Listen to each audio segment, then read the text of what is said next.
Il existe une vérité cruelle que personne ne veut admettre. Après 70 ans, les parents qui ont tout consacré à leurs enfants se trouvent souvent face à un choix impossible. Vivre avec leurs enfants et se sentir invisible, vivre seul et porter le poids de la solitude, ou accepter une résidence et affronter le stigmate de l'abandon. Freud dirait que cette angoisse ne vient pas seulement de l'âge ou des limitations physiques. Elle naît de quelque chose de beaucoup plus profond, la douloureuse découverte que l'amour inconditionnel que nous offrons ne génère pas automatiquement les soins inconditionnels que nous espérons recevoir. Pendant des décennies, vous avez construit un fantasme silencieux. Vous avez imaginé qu'à cette étape, vous seriez naturellement accueilli, écouté, valorisé. Que vos enfants, reconnaissants pour tout ce qu'ils ont reçu, tiendraient à vous rendre l'appareil en vous offrant leur temps, leur attention et leur affection. Mais la réalité qui se présente est terriblement différente. Vos enfants sont trop occupés, trop fatigués, trop pris par leur propre vie pour vous offrir la présence émotionnelle dont vous avez tant besoin. Freud appelait cela l'illusion nécessaire, ces mensonges réconfortants que nous créons pour supporter le présent, mais qui deviennent des pièges lorsque l'avenir arrive. L'illusion que prendre soin donne des droits, que l'amour est une monnaie d'échange, que les sacrifices d'aujourd'hui garantiront la protection de demain. Et lorsque cette bulle éclate, il ne reste qu'une profonde blessure, le sentiment que toute votre vie a été un mauvais investissement. Le problème n'est pas que vos enfants ne vous aiment pas. Le problème, c'est que vous avez inconsciemment conditionné votre bonheur futur à une attente qu'ils n'ont jamais su qu'ils avaient l'obligation de satisfaire. Et maintenant, face à cette découverte, la question qui vous ronge de l'intérieur surgit. Où diable devrais-je vivre pour ne pas souffrir davantage? Cette douleur que vous ressentez a un nom en psychanalyse. C'est ce que Freud appellerait une névrose d'attente. Vous avez passé des années à nourrir inconsciemment la croyance qu'il existe un compte émotionnel qui est tenu quelque part dans l'univers. Chaque couche changée, chaque fièvre soignée, chaque facture payée, chaque sacrifice fait, tout cela serait converti plus tard en attention, en soins et en priorité dans votre vieillesse. Mais l'inconscient humain ne fonctionne pas comme une banque. Les enfants ne naissent pas avec une dette envers leurs parents, même si la société insiste sur le principe « honore ton père et ta mère ». Freud a découvert que cette exigence silencieuse, ce surmoi qui murmure « ils me doivent ça », sabote en réalité les relations au lieu de les renforcer. Parce qu'elle transforme l'amour en obligation, et que l'obligation engendre la culpabilité, et que la culpabilité engendre la résistance. Vous l'avez déjà ressenti, n'est-ce pas? Ce moment où vous réalisez que votre présence chez votre enfant n'est pas une joie, mais une responsabilité, lorsque vos besoins deviennent des éléments d'une liste mentale de tâches qu'ils doivent accomplir. Lorsque vos conversations se transforment en monologues, parce qu'ils sont physiquement présents, mais émotionnellement absents, comptant les minutes jusqu'à la fin de la visite ou jusqu'à ce que vous vous retiriez dans votre coin. C'est comme si vous étiez un fantôme dans votre propre maison, visible mais invisible, présent mais exclu. Freud dirait que cela se produit parce que vous essayez d'occuper une place qui n'existe plus, celle du père ou de la mère qui contrôlait, qui décidait, qui était le centre de la maison. Mais cette place appartient au passé, et insister pour la conserver crée un conflit psychologique douloureux tant pour vous que pour vos enfants. Ce qui rend cela encore plus dévastateur, c'est le mécanisme psychologique que Freud appelait la compulsion de répétition. Vous continuez à essayer de recréer ces moments du passé où vous vous sentiez vraiment important pour eux.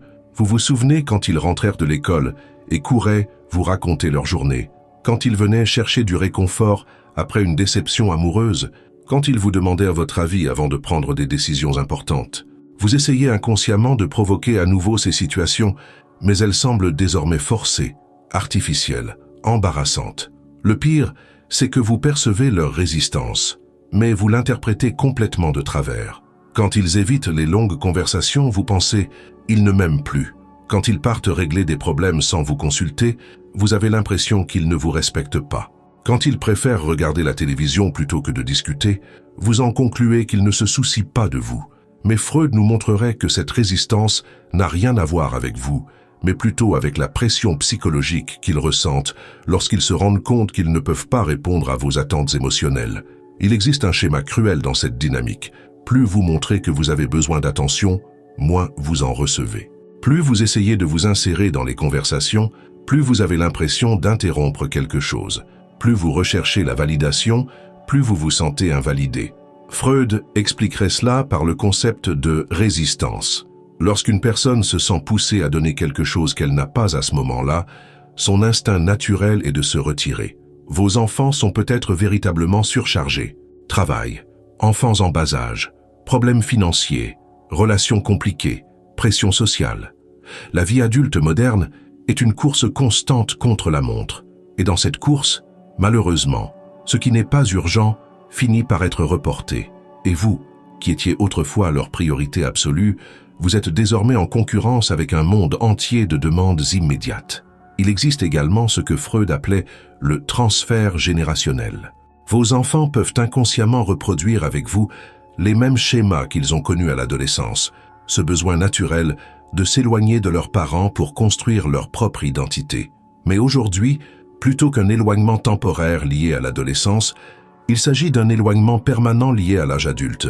Ils ont appris que pour être indépendants, ils devaient créer un espace émotionnel entre vous et ils n'ont jamais réappris à être proches. La dure réalité est que la gratitude ne se manifeste pas comme vous l'aviez imaginé.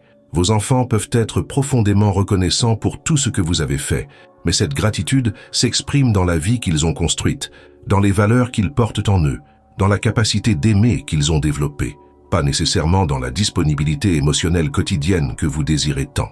Et voici le paradoxe le plus douloureux. Vous les avez élevés pour qu'ils soient indépendants, pour qu'ils suivent leur propre chemin, pour qu'ils fondent leur propre famille. Vous avez réussi. Ils ont grandi, mûri, sont devenus des adultes fonctionnels. Mais maintenant, lorsque vous avez besoin d'eux, vous découvrez que cette indépendance que vous avez tant cultivée est devenue une barrière entre vous. Ils ont si bien appris à vivre sans vous qu'ils ne savent plus comment vivre avec vous. Freud nous enseigne que reconnaître cette contradiction n'est pas une défaite, mais le premier pas vers la libération. Lorsque vous comprenez cela, que vos attentes étaient fondées sur un fantasme, quelque chose se brise en vous.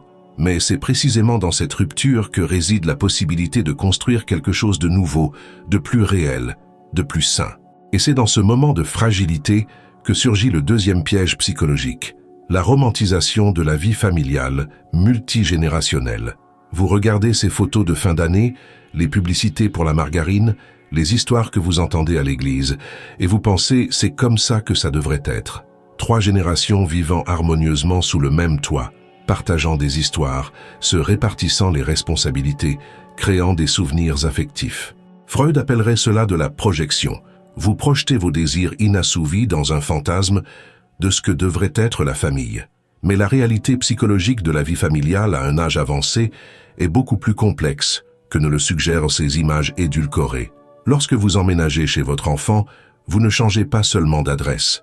Vous essayez d'intégrer votre personnalité, construite au fil des décennies, dans une dynamique qui n'est pas faite pour vous. C'est comme essayer de porter un vêtement qui vous allait autrefois, mais qui vous sert maintenant à des endroits dont vous ne soupçonniez même pas l'existence. Vos horaires ne coïncident plus. Vous vous levez tôt, ils dorment tard. Vous aimez discuter pendant les repas. Ils mangent en regardant la télévision ou leur téléphone portable. Vous avez besoin de silence pour vous reposer. Ils vivent dans une agitation constante. Vous voulez participer aux décisions de la maison? Ils préfèrent tout régler entre eux. Chaque différence, aussi minime soit-elle, devient une source de tension silencieuse. Ce que vous ne réalisez pas, c'est que vous essayez inconsciemment de recréer la famille qui existait dans le passé, lorsque vous étiez au centre, lorsque vos besoins étaient prioritaires, lorsque votre parole avait du poids. Mais cette famille n'existe plus, et essayer de la ressusciter est un exercice de frustration constante. Freud expliquerait que vous vivez ce qu'il appellerait une fixation temporelle. Votre psychisme est ancré dans une époque où vous occupiez un rôle spécifique dans la famille, et vous essayez maintenant désespérément de recréer cette configuration. C'est comme si vous étiez un acteur essayant de jouer le même personnage dans une pièce dont le scénario, le décor et la distribution ont complètement changé. Il y a une cruauté subtile dans ce processus. Personne ne vous a dit explicitement que votre place avait changé. Il n'y a pas eu de réunion de famille où il a été décidé que vous seriez moins important. Le changement s'est produit progressivement, presque imperceptiblement, à travers 1000 petits signes que vous avez peut-être ignorés ou minimisés au fil des ans. D'abord, on a cessé de vous consulter pour les petites décisions. « Oh, ça ne valait pas la peine de te déranger. » Puis, pour les plus importantes, « On s'en est déjà occupé, maman, ne t'inquiète pas. » Vos opinions ont été gentiment écartées. Oui, c'est possible, mais je pense qu'on va faire autrement. Vos conseils ont commencé à sembler démodés. Les choses ont beaucoup changé depuis ton époque. Et ainsi, sans drame, sans confrontation, vous avez été gentiment écarté du centre de la dynamique familiale. Le plus douloureux, c'est que cette exclusion n'est pas le fruit de la méchanceté. Elle est due au fait que la famille a grandi et s'est réorganisée autour de nouveaux besoins, de nouveaux rythmes, de nouvelles priorités. Vos enfants n'essaient pas de vous blesser. Ils ont simplement appris à fonctionner sans vous au centre. Et maintenant que vous êtes là, physiquement présente, la machine familiale ne sait plus comment vous inclure sans perturber le fonctionnement déjà établi. Il existe également un phénomène que Freud qualifierait de régression émotionnelle. Dans votre tentative de retrouver votre place importante, vous commencez inconsciemment à adopter des comportements du passé. Vous devenez peut-être plus contrôlante, plus critique, plus dramatique. C'est comme si votre psychisme criait « Rappelez-vous qui je suis, rappelez-vous combien j'étais importante ». Mais cela ne fait qu'empirer la situation, car vos enfants interprètent pour ces comportements comme des signes que vous perdez votre autonomie, ce qui les amène à vous traiter encore plus comme un enfant qui a besoin d'être encadré, et non comme un adulte qui mérite d'être respecté. L'ironie cruelle est que plus vous essayez de vous insérer dans la dynamique familiale, plus il devient évident que vous n'en faites plus partie. Vos tentatives de participer aux conversations sont accueillies par des sourires polis, mais vides. Vos suggestions sont entendues, mais rarement mises en œuvre. Vos préoccupations sont minimisées par des phrases telles que « ne t'inquiète pas pour ça » ou « on va s'en occuper ». Freud dirait que vous essayez d'occuper un espace qui n'existe plus, d'être une personne que vous n'êtes plus. La mère ou le père qui commandait, qui réglait tout, qui protégeait. Mais vos enfants n'ont plus besoin de ce type de protection. Ils ont grandi, sont devenus des adultes capables, ont développé leur propre stratégie de survie. Et lorsque vous insistez pour leur offrir ce dont ils n'ont plus besoin, cela crée une gêne mutuelle. C'est comme si vous étiez un parapluie par une journée ensoleillée. Utile, bien intentionné, plein de bons souvenirs de l'époque où il était vraiment nécessaire, mais désormais juste un objet supplémentaire qu'il faut porter par politesse. Ils ne veulent pas vous jeter, mais ils ne savent pas non plus exactement quoi faire de vous. Et pendant que vous vous débattez dans cette lutte impossible, votre véritable personnalité, avec vos besoins réels, vos désirs authentiques, votre personnalité unique, est étouffée par des attentes non satisfaites et par la nostalgie d'un rôle que vous ne pouvez plus jouer. Mais il y a quelque chose d'encore plus troublant qui se produit lorsque vous vivez avec vos enfants. Vous commencez à disparaître de vous-même. Freud a découvert que notre identité n'existe pas dans le vide. Elle a besoin d'être constamment validée par le regard et l'attention des autres. Lorsque cela fait défaut, l'ego commence littéralement à se fragmenter, comme si vous vous effaciez lentement de votre propre existence. Au début, vous essayez de vous adapter. Ils sont occupés, c'est normal. On en parlera plus tard. Demain sera différent. Mais les jours passent, et vous vous rendez compte que vous devenez un meuble de la maison, utile quand on a besoin de vous, ignorez le reste du temps. Vos paroles résonnent dans le vide. Vos blagues ne font rire personne. Vos opinions sont accueillies par un « distrait », tandis que les yeux restent rivés sur l'écran du téléphone portable. Freud appellerait cela de la dépersonnalisation, un mécanisme de défense où vous commencez inconsciemment à vous déconnecter de votre propre identité pour supporter la souffrance de ne pas être vu. C'est comme si votre esprit disait « Si je n'existe pas complètement, je ne ressentirai pas complètement la douleur d'être ignoré. » Vous commencez même à remettre en question vos souvenirs. Ai-je toujours été aussi insignifiant? M'ont-ils toujours traité ainsi sans que je m'en rende compte? Peut-être que j'exagère, que je dramatise trop. C'est la partie la plus cruelle de l'invisibilité psychologique. Elle vous efface non seulement du présent, mais elle commence également à contaminer votre perception du passé. Le silence devient votre compagnon le plus constant. Pas le silence choisi, celui qui apporte paix et réflexion, mais le silence imposé, celui qui survient lorsque vous réalisez que vos paroles n'ont plus d'audience intéressée. Vous arrêtez de raconter cette anecdote amusante de votre jeunesse parce que vous savez déjà que vous serez interrompu à mi-chemin. Vous cessez de donner des conseils parce que vous avez appris qu'ils provoquent plus d'irritation que de gratitude. Vous cessez d'exprimer vos opinions parce que vous avez découvert qu'elles sont considérées comme des choses de votre époque. Il existe un phénomène psychologique dévastateur que Freud identifierait ici. Vous commencez à développer ce qu'il appellerait un complexe d'infériorité secondaire. Ce n'est pas que vous vous soyez toujours senti inférieur. Au contraire, vous avez déjà été une personne confiante, respectée, écoutée. Mais la constante invalidation de votre environnement familial crée un nouveau récit mental dans lequel vous en venez à croire que vous n'avez vraiment rien d'intéressant à offrir.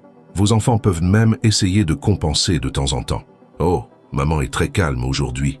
Papa ne veut pas parler. » Mais lorsque vous essayez de reprendre la conversation, vous vous rendez compte que leur attention a une durée limitée. 5 minutes, peut-être 10, avant que quelque chose de plus urgent ne les appelle à nouveau. Et vous apprenez à raccourcir vos histoires, à accélérer vos explications, à compresser votre existence pour vous adapter au temps qu'ils vous accordent. Le plus effrayant, c'est quand vous commencez à vous voir à travers leurs yeux. Vous commencez à penser que vos préoccupations sont vraiment exagérées, que vos histoires sont vraiment ennuyeuses, que vos connaissances sont vraiment dépassées.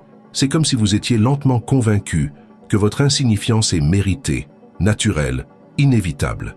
Freud comprenait que ce processus d'annulation psychologique est particulièrement dévastateur chez les personnes âgées, car il coïncide avec d'autres pertes, perte de rôles sociaux, perte de capacités physiques, perte d'être cher. Lorsque tout cela s'ajoute à la perte d'importance au sein de la famille, il peut en résulter une profonde érosion de l'estime de soi qui prend des années à reconstruire. Vous avez peut-être déjà remarqué à quel point cela affecte même vos rêves. Avant, vous rêviez peut-être de voyages, de projets, d'aventures. Maintenant, vos rêves sont devenus petits, domestiques, centrés sur des moments simples où quelqu'un vous écoute, vous voit, vous considère comme important. C'est comme si même votre capacité à rêver s'était réduite pour s'adapter au petit espace que vous occupez dans la vie familiale. Et alors surgit une question terrible. Si je ne suis plus important pour les personnes que j'aime le plus au monde, qui suis-je vraiment? Il n'y a pas de réponse facile à cette question lorsque vous êtes plongé dans la dynamique de l'invisibilité. Mais Freud nous enseigne que reconnaître cette dynamique destructrice est la première étape pour s'en sortir. Car peut-être que le problème n'est pas que vous soyez devenu insignifiant, mais plutôt que vous ayez choisi de vivre dans un endroit où votre importance ne peut s'épanouir. Et c'est précisément dans ces moments de grande vulnérabilité que surgit la peur la plus primitive qui soit, la peur d'être seul. Freud identifiait cela comme une régression vers ce qu'il appelait l'angoisse de séparation, cette peur enfantine d'être abandonné, mais désormais amplifiée par les limites réelles de l'âge et la proximité de la mort. Vous vous accrochez à la vie familiale, non pas parce qu'elle vous rend heureux, mais parce que l'alternative vous semble encore plus effrayante. Et si je tombe malade et que personne n'est là pour m'aider? Et si je tombe et que je reste des heures par terre à attendre les secours? Et si je meurs seul et qu'on ne me trouve que plusieurs jours plus tard? Ces pensées commencent à tourner en boucle dans votre tête, créant une prison psychologique où vous acceptez n'importe quelle forme de compagnie pour éviter d'affronter la solitude. Freud expliquerait que cette peur n'est pas vraiment liée au fait d'être physiquement seul, mais plutôt à la confrontation avec sa propre finitude, sans l'illusion que d'autres personnes peuvent nous en protéger. C'est la terreur de découvrir qu'au bout du compte, nous sommes tous fondamentalement seuls dans notre expérience humaine et qu'aucune proximité physique ne peut changer cette réalité existentielle. Mais voici le cruel paradoxe. Plus vous vous accrochez aux autres par peur de la solitude, plus vous devenez solitaire, car l'attachement fondé sur la peur crée des relations superficielles, où vous êtes présent physiquement, mais émotionnellement absent de vous-même. Vous devenez tellement concentré sur le fait de ne pas être seul que vous en oubliez comment être véritablement en compagnie, y compris de vous-même. Il existe une différence psychologique profonde entre la solitude et l'isolement que Freud comprenait bien. La solitude est vide, désespérée, un vide qui doit être comblé désespérément par toute présence extérieure. L'isolement est riche, contemplatif, un espace où vous pouvez enfin vous retrouver, être qui vous êtes vraiment, sans essayer de plaire, d'impressionner ou de vous adapter aux autres. La peur de vivre seul après 70 ans est souvent contaminée par des préjugés sociaux que nous avons intériorisés tout au long de notre vie. Une personne âgée qui vit seule est à plaindre. Ceux qui vivent seuls dans leur vieillesse, c'est parce que leur famille ne vaut rien. La solitude chez les personnes âgées est synonyme d'abandon.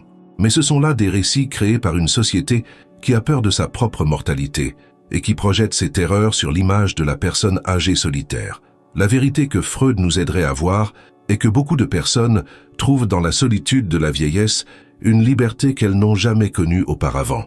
La liberté de se lever quand elles le veulent, de manger ce qu'elles veulent, d'écouter la musique qu'elles aiment, de recevoir des visites quand elles ont envie de compagnie et de rester en silence quand elles ont besoin de paix. la liberté d'être exactement qui elles sont, sans avoir à s'adapter constamment au rythme et aux attentes des autres. Si vous lisez ces lignes et que vous sentez qu'il est peut-être temps de repenser vos choix, sachez que des milliers de personnes de votre âge sont confrontées au même dilemme en ce moment même. Et si ces réflexions touchent des blessures profondes que vous portez depuis longtemps, je vous invite à vous abonner à la chaîne et à activer les notifications, car nous continuerons à explorer ces questions que personne n'ose aborder, mais auxquelles tout le monde doit faire face. Le processus de reconquête de votre autonomie émotionnelle n'est pas simple, surtout lorsque vous avez passé des années à vous définir par rapport aux autres. Freud appellerait cela l'individuation tardive, le processus qui consiste à découvrir enfin qui vous êtes lorsque vous n'essayez pas d'être ce que les autres veulent que vous soyez. Il s'agit d'une renaissance psychologique qui peut survenir à tout âge, mais qui prend une urgence particulière avec l'avancée en âge.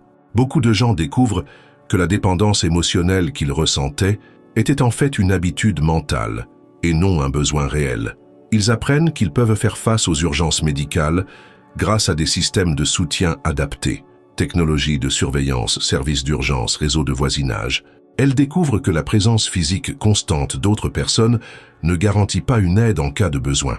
Parfois, les personnes qui vivent seules disposent de plus de systèmes de sécurité que celles qui vivent en famille.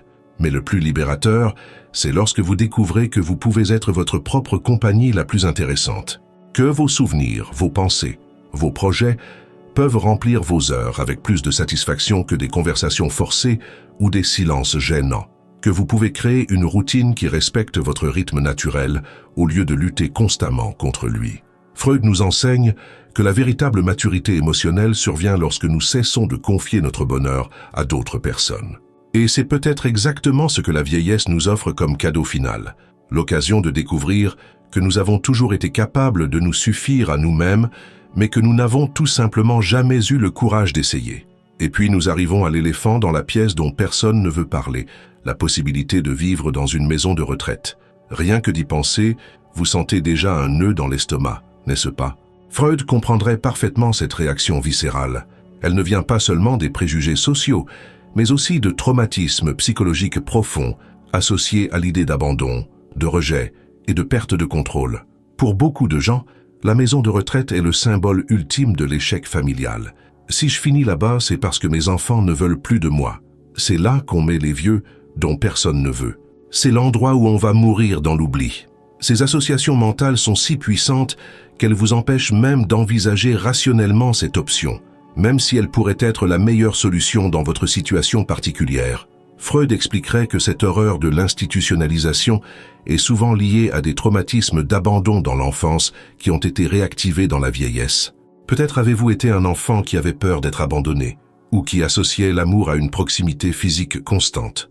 Aujourd'hui, des décennies plus tard, l'idée de vivre loin de vos enfants réveille ces peurs primitives, même si vous savez rationnellement qu'il ne s'agit pas d'abandon. Il existe également ce que Freud appellerait un transfert institutionnel. Vous projetez sur la maison de retraite toutes vos expériences négatives avec l'autorité, le contrôle et la perte d'autonomie.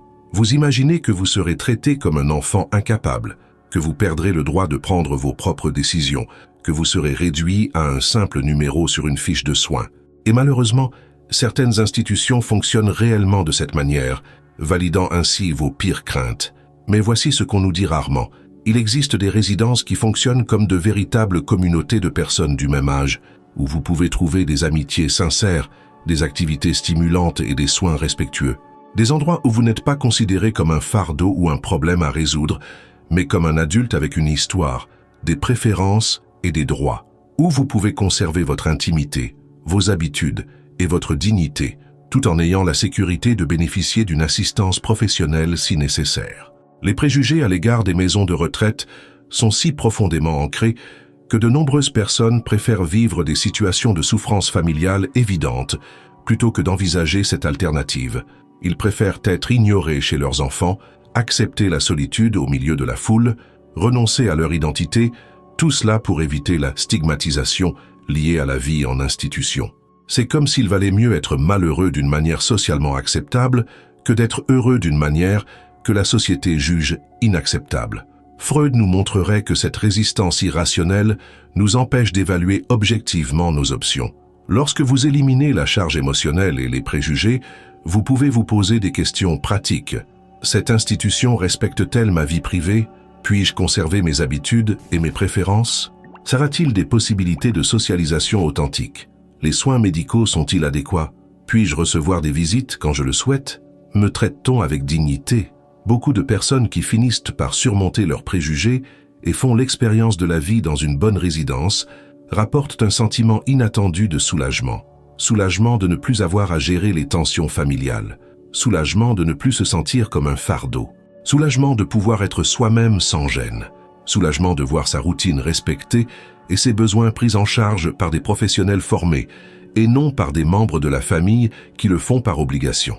Il y a également l'avantage psychologique d'être parmi des pairs, des personnes qui comprennent les limites, les frustrations et les peurs spécifiques à cette phase de la vie, qui ne vous regardent pas avec pitié lorsque vous avez besoin d'aide, car elles en ont également besoin, qui ne s'impatientent pas face à votre rythme plus lent, car elles ont elles aussi ralenti, qui apprécient vos histoires passées, car elles ont elles aussi des histoires à raconter. Freud dirait qu'une partie de la résistance à la résidence vient d'un narcissisme blessé, de la difficulté d'accepter que vous n'êtes peut-être plus la priorité absolue dans la vie de vos enfants. Entrer en résidence signifie reconnaître que votre famille a tourné la page, et cela fait mal à l'ego. Mais cela peut aussi être l'occasion pour vous de tourner la page, de découvrir de nouveaux centres d'intérêt, de nouvelles amitiés, de nouvelles raisons de vous lever chaque matin. Le plus important est de comprendre que choisir une résidence n'est pas renoncer à la vie. Cela peut être exactement le contraire. Cela peut être le premier pas pour reprendre le contrôle de votre propre existence, pour sortir du rôle de victime des circonstances familiales et redevenir le protagoniste de votre propre histoire. Parce que parfois, pour trouver votre vraie famille, vous devez d'abord avoir le courage de quitter celle qui vous étouffe. Nous arrivons maintenant au cœur de la question que Freud considérait comme fondamentale pour comprendre le comportement humain, la lutte éternelle entre ce qui nous pousse vers la vie et ce qui nous entraîne vers la stagnation et la mort psychologique. Et dans le choix de l'endroit où vivre après 70 ans, cette lutte devient particulièrement évidente et décisive. Freud a observé qu'il existe des choix qui nourrissent notre énergie vitale, notre créativité, notre curiosité, notre capacité à grandir et à nous surprendre. Et il existe des choix qui, même s'ils semblent sûrs ou socialement corrects, drainent en réalité notre force vitale, nous maintenant prisonniers de schémas qui nous diminuent un peu plus chaque jour. La découverte la plus troublante que vous puissiez faire à ce stade de votre vie est de réaliser que certains des choix que vous jugiez justes, comme vivre avec vos enfants pour préserver l'unité familiale, peuvent en réalité accélérer votre mort émotionnelle. Lorsque vous passez des journées entières à être ignoré, minimisé, traité comme un meuble qui respire, votre psychisme interprète cela comme un lent processus d'anéantissement. Ce n'est pas de la paranoïa, c'est une lecture correcte de la réalité. Freud identifiait ici ce qu'il appelait le masochisme moral, la tendance à accepter des situations qui nous font souffrir parce que nous croyons que cette souffrance est en quelque sorte noble, juste ou nécessaire. C'est comme ça que ça doit être, se convainquons. La famille, c'est la famille, peu importe à quel point ça fait mal. Au moins, je ne suis pas seul. Mais cette résignation à la souffrance n'est pas une vertu, c'est une forme subtile d'autodestruction. Le plus effrayant, c'est quand vous réalisez que vous avez commencé à vous habituer à votre propre invisibilité, que cela ne vous dérange plus quand on interrompt vos histoires, quand on ignore vos opinions, quand on prend des décisions concernant votre vie sans vous consulter. Cette acceptation passive n'est pas la paix. C'est ce que Freud reconnaîtrait comme un symptôme que votre pulsion de vie est étouffée par la pulsion de mort. D'un autre côté, il existe des choix qui, même effrayants au départ, ravivent quelque chose en vous. Le courage de vivre seul et de découvrir que vous vous en sortez mieux que vous ne l'imaginiez. L'audace d'envisager un nouveau lieu de vie et d'y rencontrer des personnes intéressantes que vous n'auriez jamais connues autrement. La décision de fixer des limites à vos enfants et de réaliser que, paradoxalement, votre relation s'améliore lorsque vous cessez d'accepter des miettes d'attention. Freud nous enseigne que reconnaître quelle énergie domine nos choix est crucial pour notre survie psychologique. Lorsque vous faites un choix basé sur la peur, peur de la solitude, peur du jugement, peur de déranger, vous alimentez la pulsion de mort. Lorsque vous faites un choix basé sur le courage de rechercher ce qui nourrit vraiment votre âme, vous alimentez la pulsion de vie. La vérité la plus radicale que Freud nous révélerait est la suivante. Il n'y a pas de choix parfait pour vivre après 70 ans. Il n'y a que des choix qui vous rapprochent de qui vous êtes vraiment ou qui vous en éloignent. Des choix qui vous permettent de grandir, même dans la vieillesse, ou qui vous obligent à rapetisser. Des choix qui respectent votre complexité en tant qu'être humain ou qui vous réduisent à un ensemble de besoins fondamentaux. Peut-être avez-vous passé tellement de temps à être ce que les autres voulaient que vous soyez, que vous avez oublié qui vous êtes vraiment lorsque vous n'essayez pas de plaire à quelqu'un. Il est peut-être temps de découvrir quel type d'environnement, quel type de routine, quel type de compagnie ou d'absence de compagnie fait briller vos yeux à nouveau. Car voici le secret que personne ne vous dit. Vous avez encore le temps de faire des choix qui vous surprendront. Vous avez encore l'énergie nécessaire pour opérer des changements qui vous renouvelleront. Vous avez encore des possibilités que vous n'imaginez même pas. Mais seulement si vous avez le courage d'arrêter de choisir en fonction de ce que l'on attend de vous et de commencer à choisir en fonction de ce qui est vrai pour vous. La pulsion de vie n'a pas d'âge de retraite. Elle peut se réveiller à 75, 80 ou 90 ans si vous créez les conditions pour que cela se produise. Mais elle a besoin d'espace pour respirer, de liberté pour s'exprimer, de respect pour s'épanouir. Et si l'endroit où vous vous trouvez ne vous offre pas cela, il est peut-être temps d'envisager d'autres endroits où votre énergie vitale peut être honorée. Et nous arrivons ainsi au moment de vérité que Freud considérait comme le début de toute guérison, l'éveil de la conscience. Pas la conscience morale qui juge et condamne, mais la conscience psychologique qui observe, comprend et libère. C'est lorsque vous cessez enfin de lutter contre la réalité et commencez à travailler avec elle, créant des possibilités là où vous ne voyiez auparavant que des limites. La première grande libération se produit lorsque vous acceptez une vérité fondamentale. Vos enfants n'ont pas l'obligation d'être votre principale source de bonheur dans votre vieillesse. Cette acceptation n'est pas un abandon, c'est de la sagesse. Ils ont leur propre vie à vivre, leurs propres défis à relever, leurs propres leçons à apprendre. Et lorsque vous cessez d'attendre d'eux ce qu'ils ne peuvent pas vous donner, quelque chose de miraculeux se produit. Vous libérez l'énergie que vous dépensiez dans la frustration et pouvez la canaliser vers la découverte d'autres sources de sens et de connexion. Freud dirait qu'il s'agit là d'une différenciation psychologique mature, lorsque vous parvenez à aimer vos enfants sans avoir besoin qu'ils comblent tous vos vides émotionnels, lorsque vous parvenez à apprécier les moments authentiques de connexion que vous partagez sans amertume pour ce que vous n'avez pas, lorsque vous parvenez à les considérer comme des êtres humains imparfaits, avec leurs limites et leurs possibilités, plutôt que comme des personnages d'un conte familial qui n'existent que dans votre tête. La deuxième libération est encore plus profonde. Découvrir que vous pouvez être votre propre compagnie la plus intéressante, que vos souvenirs sont un trésor inépuisable lorsque vous cessez d'avoir besoin que les autres valident leur importance, que vos pensées peuvent être fascinantes lorsque vous n'êtes pas constamment interrompu ou jugé, que vos rythmes naturels peuvent être profondément satisfaisants lorsque vous ne luttez pas contre eux pour vous adapter au rythme des autres. Cela ne signifie pas que vous devez vous isoler ou renoncer à vos relations. Cela signifie que vous devez les construire à partir d'un sentiment de plénitude et non de manque.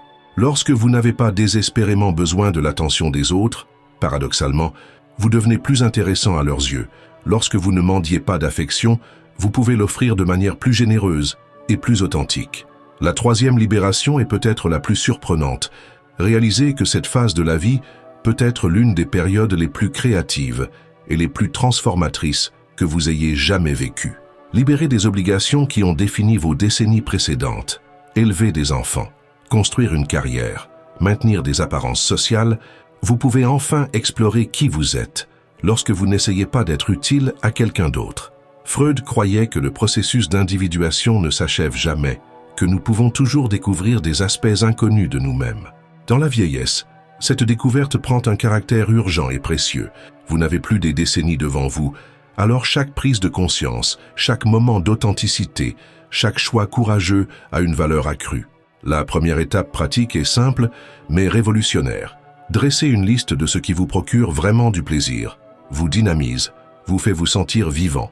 Pas ce que vous pensez que vous devriez aimer, mais ce qui vous anime véritablement. Cela peut être la solitude d'une matinée avec un café et le journal. Cela peut être une conversation stimulante avec une personne de votre âge qui comprend vos références. Cela peut être la sécurité de savoir que des professionnels compétents prennent soin de votre santé pendant que vous vous consacrez simplement à exister. Ensuite, ayez le courage d'organiser votre vie autour de ces découvertes, même si cela signifie décevoir les attentes de votre famille ou de la société. Car en fin de compte, Freud avait raison sur un point fondamental. La vie est trop courte pour être passée à essayer de satisfaire les fantasmes des autres sur la façon dont vous devriez vieillir, ou que vous décidiez de vivre, seul, en famille, dans une résidence, que ce soit un endroit où vous pouvez être entièrement vous-même, où vos particularités sont acceptées et pas seulement tolérées, où votre histoire est valorisée et pas seulement écoutée par politesse, où votre présence est désirée et pas seulement supportée. Et n'oubliez pas, vivre en pleine conscience est un choix. Éveillez votre esprit, affrontez vos désirs et éclairez votre ombre.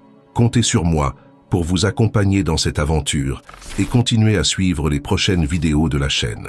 Laissez-nous un commentaire. À quel moment avez-vous réalisé que vous faisiez des choix basés sur la peur plutôt que sur ce qui nourrit vraiment votre âme? Votre courage à partager peut être exactement ce dont quelqu'un a besoin de lire aujourd'hui pour faire le premier pas vers sa propre libération.